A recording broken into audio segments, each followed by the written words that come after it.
한국 바이오 산업은 지금이 투자하기에 되게 좋은 국면 아닌가? 큰 흐름에서. 그래서 이런 업체들은 투자하시면 뭐 2, 3년 안에 여전히 저는 몇 배 이상 상승할 여력이 있다고 생각하고, 사실 저는 그 중에서도 을 제일 좋게 보기는 합니다. 2, 3년, 3, 4년 안에 3배 이 정도는 오를 수 있는 잠재력이 여전히 있다고 저는 생각하거든요.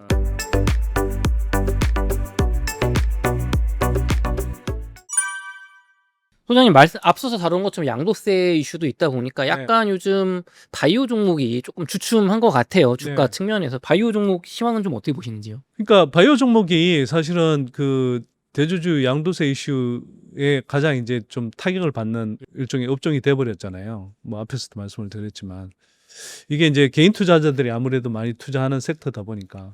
그런데 길게 보면 저는 이렇게 생각합니다. 한국 바이오 산업은 지금이 투자하기에 되게 좋은 국면 아닌가? 큰 흐름에서. 왜 그렇게 보냐 하면 한국 바이오 산업이 제가 한 사실 3, 4년 전에까지 이제 조금 열심히 보다가 2차 전지가 그때는 이제 훨씬 더 실적이 바로 나면서 구조적인 성장을 할 업종으로 이제 여겨져서 제가 이제 바이오 쪽보다는 2차 전지가 상대적으로 더 낫겠다라고 이제 뭐 판단을 많이 했었고요. 근데 지난해 하반기부터 제가 이제 바이오 업종 업체들 탐방을 좀 많이 해보니까 한 3, 4년, 4, 5년 전하고는 비교할 바 없이 기술 수준이 많이 올라왔더라고요. 그리고 4, 5년 전에는 예를 들어서 뭐 우리 파이프라인이 이래요. 뭐 우리 엄청 열심히 개발하고 있어요. 뭐 이런 건였는데 이제 그 몇 년이 지나면서 그 사이에 상당수의 업체들이 이제 뭐 기술 이전을 했고 이 기술 이전의 규모도 막 4조짜리 이상 이렇게 막 대박 에로가 이제 터지는 식으로 되게 이제 대규모 기술 이전이 가능하구나. 그리고 이게 뭐 상대방이 뭐 일라일릴리나 뭐 사노피 같은 굉장히 큰 이제 업체들하고 이게 우리가 기술 이전을 하고 그 회사들로부터 결국 기술력을 인정받는 거잖아요. 그런 단계로 올라왔다라는 걸 이제 알게 된 거죠. 그래서 지난해 하반기부터 해서 이제 엄청나게 제가 뭐 바이오 업종들을 탐방을 다녔고 사실 그 결과물들을 조금 정리를 해서 지난해 연말인가 올 초쯤에 그 웅달책방에 나와서 지난해 연말쯤이었던 것 같네요. 연말 가까웠던 것 같은데 웅달책방에 한번 이제 바이오 업종도 좀 소개를 하려고 했어요. 그러니까 2차 전지 섹터 업황이 이제 좀 계속 이제 불투명하고 좀 부진이 길어질 수 있다 싶어서 제 나름대로는 뭐 그 당시에 좀 안타깝지만 2차 전지에 물려 계신 분들이 그래도 2차 전지에서만 수익 내려고 하지 마시고 조금 바이오 쪽도 투자를 해서 조금 포트폴리오를 다양하게 가져가신 게 낫겠다. 뭐 이런 이제 좀 말씀을 드리려고 했는데 계엄령 사태 터지고 하니까 뭐 정신이 없었죠, 뭐 저도. 그래서 이제 뭐 생각해 보니까 지금 말씀드리다 보니까 이제 그 기회를 놓쳐서 좀 결과적으로 아쉽게 됐는데, 그러나 큰 흐름에서 보면 여전히 바이오 업종은 향후 3, 4년간 주가 흐름 측면에서 한 2년, 3년 정도는 되게 가파르게 오를 수 있지 않을까. 이런 이제 생각이 듭니다. 왜 그러냐면 일단 그 한국 바이오 기술 수준이 많이 올라왔는데 이게 이제 일본하고 비교해 보면 우리가 이제 지금 한 10년 정도 뒤져 있는 흐름일 수 있는데 실적이 날 기대감을 반영해 가면서 오르기도 하고 또 실적이 나는 초기 구간에 되게 가장 가파르게 오르잖아요. 사실 2차 전지도 돌이켜 보면 진짜 실적이 이제 본격적으로 뭐 폭발 날 때 23년 상반기 이럴 때도 많이 오르긴 했지만 그 전부터도 워낙 많이 올랐어요, 사실은. 맞아요. 그러니까 이제 바이오 업종을 생각을 해보면 우리가 지금 이제 향후 몇 년간 바이오 업체들이 많이 성장할 텐데 그 과정에서 이제 뭐 실적이 지키는 기업들도 생기겠지만 여전히 뭐 기술 이전이라든지 또는 뭐 글로벌 빅파마하고 공동 개발을 한다든지 이런 기대감을 품게 하는 회사들이 많이 있거든요.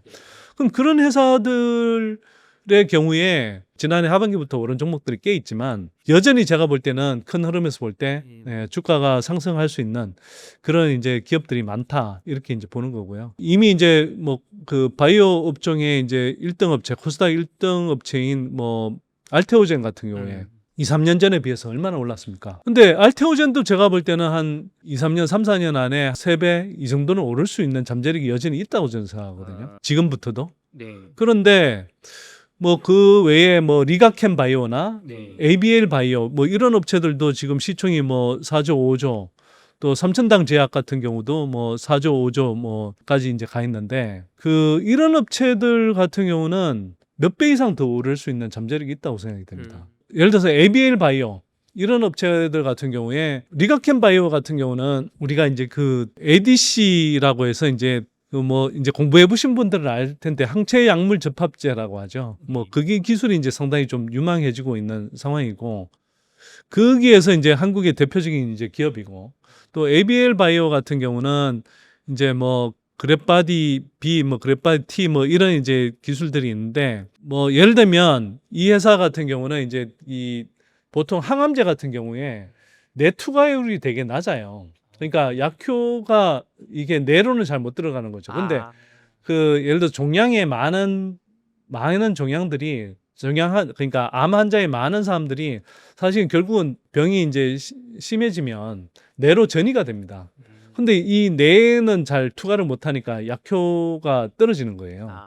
그래서 이걸 이제 뇌까지 전달할 수 있는 그런 이제 그 뇌 투과 플랫폼 기술을 만들었거든요. 그러니까 이런 이제 플랫폼 기술을 만들어서 이제 하고 있고 그래서 알테오젠 같은 경우는 저 SC 제형 피하 주사 제형 플랫폼으로 이제 승부를 걸고 있고 리가캠은 ADC 플랫폼 그다음에 이제 ABL 바이오는 이런 네투가 뭐 플랫폼 같은 이런 이제 플랫폼 기술을 갖고 있고 삼천당 제약 같은 경우는 경구용 플랫폼 기술을 갖고 있거든요. 그래서 이런 업체들은 제가 투자하시면 뭐 2, 3년 안에 여전히 저는 몇 배 이상 상승할 여력이 있다고 생각하고 사실 저는 그중에서도 삼천당 제약을 제일 좋게 보기는 합니다. 삼천당 제약은 이제 신약 개발을 하지 않고 복제약을 개발한다고 하니까 시장에서 이게 별로 주목하지 않고 또 특히 기관들 애널리스트들이 리포트를 별로 안 내는데요. 제가 왜 삼천당 제약을 이렇게 좀 주목해서 보냐 하면 삼천당 제약은 경구용 플랫폼 기술로는 국내뿐만 아니라 세계적으로 가장 뛰어난 생체 흡수율 기술을 갖고 있고 그다음에 또 그러니까 예를 들면 지금 그 세계에서 당뇨 비만 치료제에서 이제 글로벌 빅2가 일라이 릴리랑 노보 노디스크잖아요. 그쵸. 근데 노보 노디스크는 자체 경구용 기술이 있어요. 근데 생체 흡수율이라는 게 되게 떨어지기 때문에 이 경구용 약을 만들어도 생산 원가가 많이 들거든요. 근데 삼천당 제약은 경구용 기술을 갖고 있는데 생체 흡수율이 높아서 그 상대적으로 생산 원가를 많이 들이지 않고도 이 만들 수 있는 기술을 갖고 있어요. 근데 일라일리는 없어요. 경구용 기술이 아예. 그럼 누군가 파트너를 물색해야 되잖아요. 그쵸. 근데 삼천당 제약이 올해 그 NDR 할 때 그 IR 자료를 보면 트즈파타이드라는 게 일라일리리의 마운자로 젯바운드 당뇨 비만 치료제의 이제 승분 약물이거든요. 네. 그걸 트즈파타이드의 경구용 약을 개발 중이다라고 표시가 돼 있어요. 근데 이게 제가 볼 때 일라일리가 파트너일 가능성이 매우 높은데 밝히질 못하고 그냥 그렇게만 표시를 해놓는 거예요. 왜 그러냐 하면 아니 트즈파타이드는 물질 특허 만료가 2039년이에요. 한참 남았네요. 한참 남았는데 그걸 지금 삼천당 제약이 그걸 개발하고 있다고? 14년 뒤에 기술을 보고. 네, 이거는 제가 볼 때 일라일리하고 어떤 식으로든 협업하지 않고서는 지금부터 개발하고 있을 이유가 없거든요, 이게. 그쵸. 네. 근데 그러면 경구용 기술을 일라일리랑 이제 그렇게 협업해서 만약 한다고 하면 그게 어마어마한 이제 파급력이 될 텐데. 근데 그거 이전에 삼천당 제약은 구닥다리 사업이긴 하지만 저만액으로 이제 기본적인 실적이 나오고 또 아일리아 바이오 시밀러를 통해서 유럽 시장에 가장 일찍 진출하는 퍼스트 무버의 그 바이오 시밀러로 또 그게 올해부터 본격적으로 실적이 나오기 시작해요. 올해 하반기부터. 캐나다 시장부터 나오는데 그렇게 그 실적이 나오죠. 거기에 대해서 아까 이야기했던 그 당뇨 비만 치료제 쪽으로 경구용 기술 플랫폼을 갖고 있는데 이게 이제 리벨서스라고 해서 전 세계 5조짜리 매년 연매출 5조짜리 약물에 복제약 개발에서 이미 성공했어요. 그래서 얼마 전에 상한가를 갔거든요. 네. 근데 그게 이제 도로 지금 다 빠져버렸죠. 거기다가 또 지금 리벨서스하고 같은 이게 이제 노보 노디스크의 약물인데 리베스스하고 같은 성분의 약물이 이제 이 세마글루타이드라는 건데 이 세마글루타이드 약물 성분으로 이제 만드는 게 이제 아까 말씀한 리베스스가 있고 지금 아까 말씀하셨던 PD님 말씀하셨던 위고비가 있어요. 네. 위고비 같은 경우는 그 위고비도 세마글루타이드거든요. 네. 그러면 리베스스 성공했어요. 근데 지금 노보노디스크가 위고비 경구용 약을 그 내년에 시판하려고 하거든요. 네. 그럼 이거 나오면 이걸 또 복제약으로 만들 수가 있어요. 아, 리베스스 같은 성분으로 성공했기 때문에 위고비 경구용 복제약 성공하는 건 이건 뭐 거의 100% 확실하다고 봐야 되죠. 그러면 리베스스 5조짜리, 그다음에 위고비는 이거보다 훨씬 더 큰 시장을 형성하고 있잖아요. 그렇죠.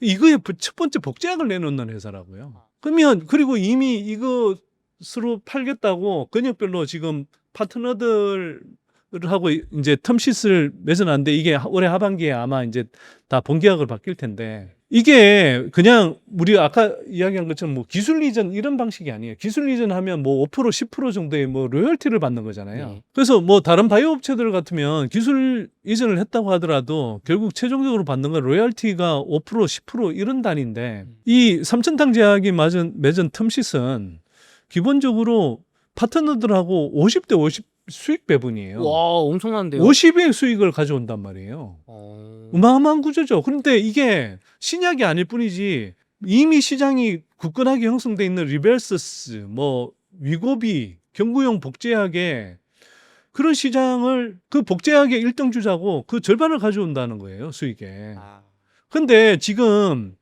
그 당뇨 비만 치료제가 사실은 선진국 중심으로 아직은 확산이 돼 있고 중저소득 국가에는 아직 별로 침투를 못 했는데 이유가 약값이 비싼 거잖아요. 그렇죠. 근데 복제약은 예, 오리지널의 대략 한 30-40% 가격으로 공급할 수 있거든요. 그러면서 삼천당은 지금 이게 오리지널 약값의 생산 단가의 한 70분의 1 수준으로 만들 수 있다고 지금 리베스스 B 스터디 그 성공했을 때 네. 예, 복제약 개발에 성공했을 때 70분의 1 단가로 만들 수 있다고 했어요. 그러면 엄청나게 싸게 중국, 뭐 중남미, 인도 같은 중저소득 국가에 싸게 공급할 수 있잖아요. 그렇죠. 그럼 그 시장을 제가 볼 때는 복제약으로서 습관할 것 같거든요. 아, 자, 그게 있고 거기에다가 지금 인슐린이라고 우리가 그냥 당뇨 걸린 사람들 인슐린 주사를 맞잖아요. 네. 그 인슐린 주사를 맞는데 지금은 이게 주사를 맞게 되니까 사람들이 되게 불편해하고 그것 때문에 온갖 뭐 이제 연속 혈당 측정기라든지 이런 것들이 나오잖아요. 근데 이거 이제 먹는 인슐린으로 개발하려고 그동안 온갖 뭐 바이오 업체들이 다 덤벼들었는데 다 실패했고 네. 삼천당이 유일하게 남아 있어요. 아, 이 삼천당 제약이 그 이른바 이제 먹는 인슐린 계량 신약 개발 과정에 이제 올해 하반기부터 들어가거든요. 네.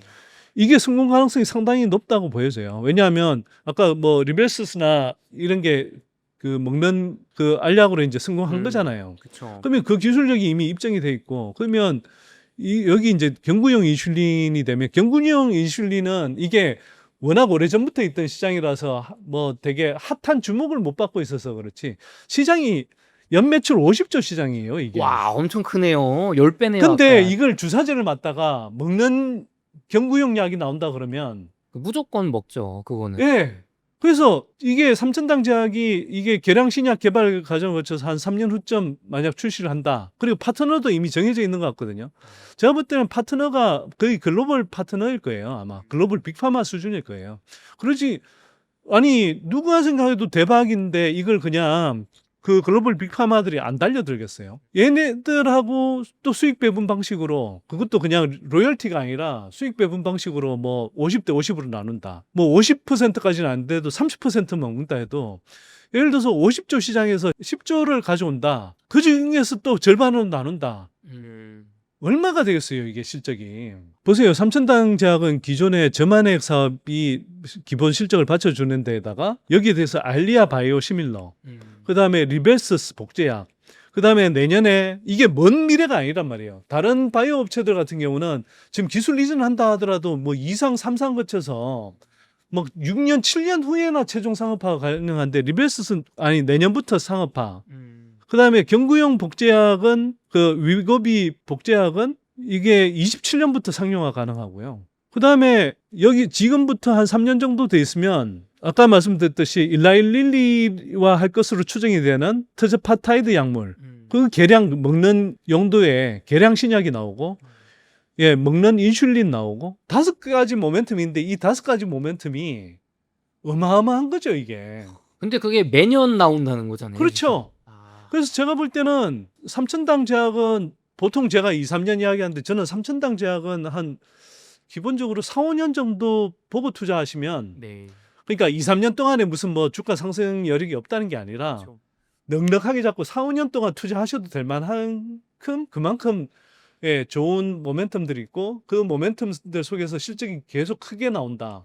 그리고 거기에 따라서 발생할 수 있는 실적 업사이드와 그다음에 주가 상승 여력이 제가 볼 때는 어마어마하게 크다. 뭐 나 잘 모르겠다. 바이오 잘 모르겠다. 이런 사람들은 뭐 앞에서 말씀드렸던 알테오젠이나 리가켄 바이오, ABL 바이오 이런 종목들 투자하셔도 좋고요. 그런 종목들 투자하셔도 제가 볼 때는 한 몇 배 오를 수 있는 구간인데 삼천당 제약은 지금 투자하시면 한 4, 5년 지나면 최소 10배, 20배 이상 이게 최소입니다. 제가 생각할 때 최소. 사실은 제가 생각하는 추정치는 훨씬 높은데 네. 또 이렇게 이야기하면 뭐 이제 주가 상승 여력을 너무 크게 본다고 또 뭐 시비를 걸 것 좀 같고 보수적으로 보셨다. 예, 아니 사실 보수적인 게 아니라 보수적인 거 중에서도 제가 채소로 깎으신 거예요. 그냥 이거 그냥 하고 제가 하고 싶은 말이 꾹 있는데 그건 꾹 참고 줄여서 그냥 10배, 20배 정도 갈 수 있다 이렇게 말씀드리는 거라고 이해해 주시면 좋을 것 같습니다. 예, 그만큼 잠재력이 큰데 또 한편 지금 이 시점에서 다행인 건 제가 볼 때는 이게 리베스 그 아까 그 복제약 개발에 성공한 게 몇 주 전인데 성공하고 나서 상한가 갔는데 이게 또 어쩐 일인지 이게 한 30% 이상 지금 조정받고 있어요. 그래서 제가 보기에는 그 삼천당 제약은 지금 투자하시기에 되게 좋은 종목이다. 예. 좀 뭐 저로서는 상당히 좋게 보고 있고요. 그래서 바이오 제약 종목 중에 뭐 여러 가지 제가 추가로 좋게 보는 종목이 있긴 하나, 예, 그거는 제가 뭐 일일이 언급하고 싶진 않고요. 또 뭐 하면 삼천당 제약은 제가 갖고 있습니다. 그래서 이해관계가 있을 수 있다는 점 감안하고 보시고요. 그러나 뭐 제가 일부 물량들은 몰라도 그 지금 갖고 있는 대부분의 물량들은 최소 2, 3년 이상은 제가 들고 갈 생각이기 때문에 뭐 그거는 이해해 주시고요. 중장기적인 관점에서 저는 제일 실적 그러니까 안정감이 있으면서 당장 실적도 나오니까요. 그렇죠. 그리고 어떤 재료의 모멘텀도 다양하고 또 모멘텀의 크기가 워낙 크기 때문에 저는 바이오 제약 중에 원탑이라고 한다면 지금 저는 삼천당 제약을 꼽고 싶다. 좀 이렇게 말씀드리겠고요. 어떻게 보면 실적이 기본 실적이 이미 있으니까 하방은 받쳐준 상태로 이제 업사이드만 남은 거잖아요. 그렇죠. 안정적이다. 네. 그리고 근데 반면에 제가 한편으로는 경구용 기술 관련해서 이래저래 지금 뭐 기관들이 좀 띄우는 종목들이 있는 것 같아요. 근데 저는 좀 이해가 안 되는 게 이거는 사실은 뭐 제가 그 회사를 디스한다기보다 한편으로 개인 투자자 기관들은 자꾸 띄우는데 개인 투자자들 입장에서 이걸 조금 조심하거나 경계하라고 말씀드리는 사람이 있어야 되지 않을까 싶어서 제가 말씀드리는데 구체적인 종목명은 말씀드리지 않겠으나 삼천당 제약 같은 경우는 이미 인체에서 그 생체 흡수율이나 이런 거 기술을 다 입증했거든요. 네. 그리고 이게 뭐 기계 설명은 안 드리겠는데 이게 위에서부터 바로 흡수가 돼요. 근데 대부분의 경구용 뭐 기술이라고 하는 것이 소장에서부터 흡수가 되거든요. 이게 사실 되게 중요한 차이점입니다. 그 기술력이. 근데 지금 국내 다른 업체들 보면 소장에서부터 흡수되는 기술이고요. 그다음에 아직까지는 지금 동물 단계에서의 그 임상 결과밖에 없어요. 전임상 결과밖에 없습니다. 그리고 어떤 업체 같은 경우는 뭐 글로벌 빅파마한테 기술 이전을 한 것도 아니고 그냥 어떤 바이오 쪽에 이제 파이프라인에 투자해서 그걸 몸집을 키우는 어떤 전문 투자 펀드 같은 데가 있거든요. 거기에 기술 이전한 상태고 임상 1상 이제 뭐 올해 연말 가야 결과가 나오는데 그렇게 따져보면 결국 최종 상업화까지 가는데 6, 7년 이상이 더 걸리고 거기에다가 이게 최종적으로 이 회사가 다시 기술 이전을 한다 하더라도 또는 인수된다 하더라도 어떤 글로벌 빅파마에 될지 모르잖아요. 그렇죠. 그리고 사실 당뇨 비만 치료제가 뭐 일라릴리나 노보노디스크 외에 여러 업체들이 도전하고 있지만 지금은 누가 보더라도 이 마케팅 능력 때문에라도 일라릴리하고 노보노디스크가 앞으로 성장하는 시장에서 거의 뭐 90% 이상의 시장을 다 먹을 거라는 걸 대부분 그렇게 전망하고 있거든요. 네. 다른 글로벌 빅파마들이 여기 비집고 들어가기가 쉽지가 않아요. 음. 근데 이게 그런 다른 글로벌 빅파마도 아니고 그냥 어떤 그 투자 펀드 업체한테 기술 이전을 했고 최종 상업화에 5, 6년 이상 걸리고 그 기술 로열티 받아봐야 뭐 5에서 10% 수준인데 그런 업체들을 막 기관 애널리스트들이 좋다 하고 막 엄청난 기술인 것처럼 이렇게 계속 언급을 하고 있는데 제가 보기엔 약간 이해가 안 돼요, 이해가. 근데 그러면서 한편으로는 기관들이 그전에 갖고 있던 뭐 그 메자닌 물량은 다 팔고 또 그러는데 뭐 올해 하반기에 또 이제 그런 메자닌을 발행할 거라고 또 이야기를 하고 이런 상황에서 기관들은 좋다라는 리포트를 계속 내고 근데 실제로 보면 기관들은 계속 개인들만 사고 있고 기관들은 계속 순매도 때리고 있거든요. 그러니까 저는 되게 위험하게 느껴진다는 거죠. 그래서 이런 업체는 좀 조심하는 게 좋겠다. 네, 저는 물론 모르겠습니다. 이게 이제 기관들이 계속 앞에서 띄우고 개인 투자자들이 이제 그렇게 좀 뭐 뛰어들면 주가가 단기적으로 더 오를지도 모르겠는데 저라면 저는 진성 투자자라면 이런 국면에서는 오르기 전에는 모르겠지만 지금 꽤 많이 오른 상태에서는 좀 경계심을 가지고 보는 게 맞지 않나? 뭐 이렇게 좀 생각이 들죠.